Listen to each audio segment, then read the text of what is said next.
మేల్‌లో, ఫీమేల్‌లో కూడా ఈ చేంజెస్ ఒకలాగే ఉంటాయా? అండ్ వాళ్ళు రిసీవ్ చేసుకునే పద్ధతి కూడా ఒక రకంగానే ఉంటుందా? అడాలసెన్స్ అంటే మనం దీన్ని లేట్ అడాలసెంట్, ఎర్లీ అడాలసెన్స్ అంటాము. ఓకే. సో, మనకు 10 సంవత్సరాల నుంచి డబ్ల్యూహెచ్ఓ ఏం చెప్తుందంటే అడాలసెన్స్ అంటున్నారు. హ్మ్. హ్మ్. 10 నుంచి మనకు 18 ఏళ్ళు. తర్వాత then we call it as young adults or ah, ఇది అడల్ట్‌హుడ్. అయితే ఇప్పుడు ఈ ఫేజ్‌లో ఏంటంటే మెయిన్‌గా అమ్మాయిలా, అబ్బాయిలా అన్నది కాకుండా సమానంగానే ఉంటుంది. హ్మ్. అడాలసెంట్ హ్మ్. క్రైసిస్ అని సమానంగా ఉంటుంది. అయితే ఈ పరిస్థితులకి, ఈ చుట్టూన్నటువంటి ఛాలెంజెస్‌కి ఎలా ప్రతిస్పందిస్తున్నాము హ్మ్.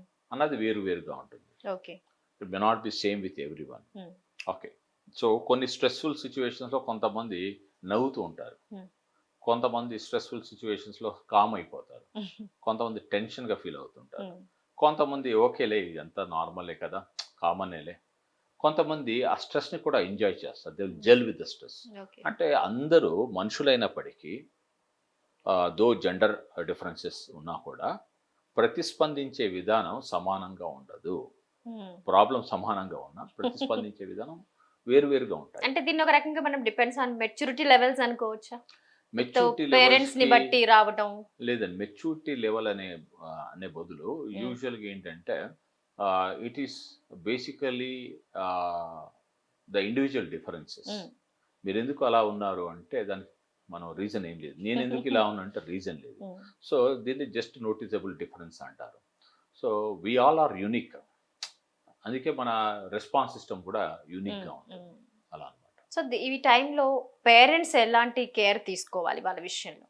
పేరెంట్స్ మెయిన్‌గా ఆహ్, ఎప్పుడు కూడా నేను చెప్తూ ఉంటాను ఈ టీవీ షోస్‌లో.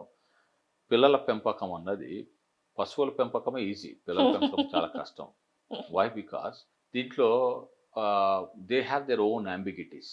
అంటే పేరెంట్‌కి ప్రతి ఒక్కరికి ఎలా ఉంటుందంటే నా పిల్లలు పద్ధతిగా ఉండాలి. వాళ్ళకి ఎలాంటి కష్టాలు రావద్దు. మేము కష్టపడ్డాం. వాళ్ళకు ఎలాంటి ప్రాబ్లమ్స్ రాకూడదు. వాళ్ళు ఏమైనా తప్పుడు పనులు చేస్తారేమో, సమస్యల్లోకి కూరుకుంటారేమో, లేదా ఇబ్బంది పడతారేమో, ఇది ఉంటుంది. So, they are more protective. ఈ ప్రొటెక్టివ్ యాటిట్యూడ్ ఉండడం వల్ల పేరెంటల్ యాటిట్యూడ్స్ అలా ఉండడం వల్ల ఏమవుతుందంటే, ఈ స్టేజ్‌లో పిల్లలు ఎదిగే కొద్దీ ఈ ఛాలెంజెస్ వస్తే వీళ్ళు తట్టుకోలేరు. లేదా ఈ ఛాలెంజెస్ వస్తే దాన్ని డిఫెండ్ చేసుకోలేరు. ఈ ఛాలెంజెస్ వస్తే, ఈ ప్రాబ్లమ్స్ వస్తే దాన్ని కాంబాట్ చేయలేరు. ఎదుర్కోలేరు. సో, ఇలాంటి ఆలోచనలు వచ్చినప్పుడు what happens is they will be little more caring. More caring and little possessive కూడా. ఓకే. వాడు మెతక, ఈ అమ్మాయి అమాయకురాలు. లేతే దీనికి అంత ఫాస్ట్ కాదు. చిన్నది ఫాస్ట్ అదేదో మాట్లాడేస్తే చూసుకుంటది. పెద్దదానికి అంత లేదు. వీడికి లౌక్యం తక్కువ. నోటికొచ్చింది అనేస్తాడు. ఇలా కొన్ని వీళ్ళ అనుభవాల ద్వారా పిల్లల్ని చూసిన దాన్ని బట్టి ఏం చేస్తారంటే దే ట్రై టు ప్రొటెక్ట్. అంటే అందరి ఇళ్లలో బొమ్మరిల్లు నాన్నలాగా ఎవరు ఉండరు. బట్ యూజువల్‌గా ఏంటంటే కొద్దిగా ప్రొటెక్టివ్‌గా ఉండడం. వాళ్ళు చేసే పనిని కూడా వీళ్ళే చేయడానికి చూడడం. అంటే స్వతంత్రంగా వీడు ఎదగాలి, ప్రాబ్లమ్స్‌ని ఫేస్ చేసుకోవాలి ఇది అన్నది కూడా కొద్దిగా you have to nurture and you have to create that platform. హ్మ్. క్రియేట్ చేయాలి. కానీ కొంతమంది దీంట్లో విఫలం అవుతారు. ఓవర్ ప్రొటెక్టివ్ ఉండడం. అంటే మనం పేరెంటింగ్ స్టైల్స్ అని ఉంటాయి. సో, అథారిటేటివ్, అథారిటేరియన్ అలాగే passive, neglected parenting. Neglected parenting అంటే వీళ్ళు పట్టించుకోరు అసలకి. టైం ఉండదు. సినిమాల్లో చూపించినట్టుగా అసలకి అబ్బాయి ఉన్నాడా లేదా ఇంట్లో ఉన్నాడా లేదా ఆడుకోవడానికి వెళ్ళాడో తెలియదు. పేరెంట్‌కి తెలియదు. ఉన్నాడు కదా ఎక్కడో అంటారు. Okay. Some people are very passive. అంటే వదిలేస్తారు పిల్లల్ని. అంతగా పట్టించుకోరు. సో, ప్యాసివ్ పేరెంటింగ్ ఉంటుంది. ఈ నెగ్లెక్టెడ్ దాంట్లో కూడా కొంతమంది వర్కింగ్ పీపుల్ ఔట్ స్టేషన్స్‌లో పనిచేయడం వల్ల ఆహ్, అవి ఉద్యోగరీత్యా ఇప్పుడు గవర్నమెంట్ దాంట్లో ఉన్నవాళ్ళు. ఇక్కడ పని చేయడం వల్ల ఏమవుతుందంటే they are only available on Saturday. Weekend daddy, weekend mother అనమాట. హ్మ్. సో, ఈ నెగ్లెక్టెడ్ పేరెంటింగ్ స్టైల్స్. దీనివల్ల కూడా పిల్లలు డిపెండెన్సీ అలాగే పాసివ్ అగ్రెషన్ ఇవన్నీ డెవలప్ అయితాయి. Next authoritarian. ఈ అథారిటేరియన్ పేరెంటింగ్ స్టైల్‌లో ఏంటంటే నేనే కరెక్ట్. హ్మ్. వీళ్ళంతా కరెక్ట్ కాదు. నేనే నేను చెప్పిందే జరగాలి. నేనెవరి మాట వినను. హుహు. So, they are not friendly with the children. Environment ఫ్రెండ్లీగా చెప్పుకోవడం, ఏదైనా ప్రాబ్లం వస్తే షేర్ చేసుకోవడాలు అవి ఉండవు. Next authoritative parenting. ఈ దీంట్లో ఏమవుతుందంటే వీళ్ళు ఫ్రెండ్లీగా ఉంటారు, ఫ్రెండ్స్ లాగా ఉంటారు. ఇప్పుడు when you are in Rome be a Rome అని అంటారు. When you are with a child be a child. Okay. And when you are with adolescent boy or girl be a adolescent. అంటే ఈ communication కూడా వాళ్ళ స్థాయికి వెళ్ళాలి. వాళ్ళ సమస్య అర్థం చేసుకోవాలంటే వాళ్ళ స్థాయికి వెళ్ళాలి.